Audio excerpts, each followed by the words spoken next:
Menteri Besar Terengganu merangkap Ahli Parlimen Kemaman Ahmad Samsuri Mokhtar berkata, penurunan kadar pengangguran di Terengganu membuktikan manifesto PAS pada PRU 14 telah pun berjaya. Antara manifesto yang dicanangkan berjaya itu adalah untuk menyediakan 20,000 peluang pekerjaan kepada rakyat negeri itu, dan berita gembira itu telah dimuat naik dalam media sosial Menteri Besar sendiri. Namun, dikala negara ini semakin menghampiri kepada PRU 16, nampaknya masih ada yang sangkut dekat PRU 14. Mungkin sebab nak membuktikan kejayaan. Tapi nak tanya, kadar pengangguran turun sebab peluang pekerjaan di Terengganu ataupun sebab ramai yang dah merantau ke luar negeri? Sebab kalau ikut rekod pelaburan Terengganu dan projek-projek negeri, agak mustahil sebenarnya boleh buka ruang pekerjaan baru. Silap-silap, projek kerajaan pusat yang banyak bagi pekerjaan baru gamaknya. Lagi satu, Menteri Besar hanya perlu sediakan rakyat Terengganu saja, sebab yang sediakan peluang pekerjaan adalah negeri lain. Contohnya negeri Selangor.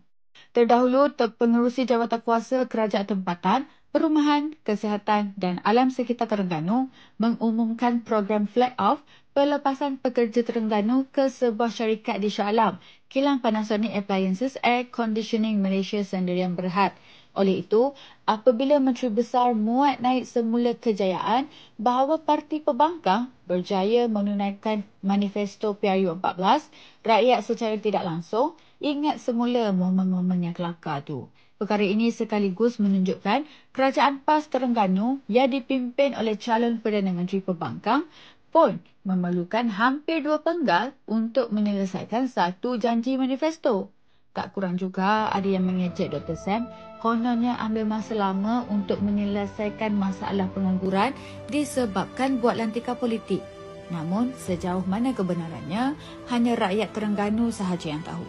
Kemudian, ada juga yang mengaitkan di mana kerajaan membiayai bonus kepada penjawat awam di negeri Terengganu sebab menurut Dr. Samsuri, bonus tu bergantung kepada kelulusan Kementerian Kewangan.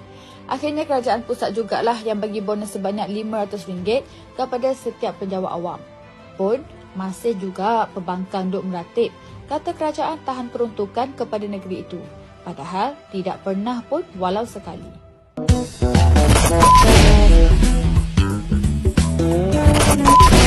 Thank you.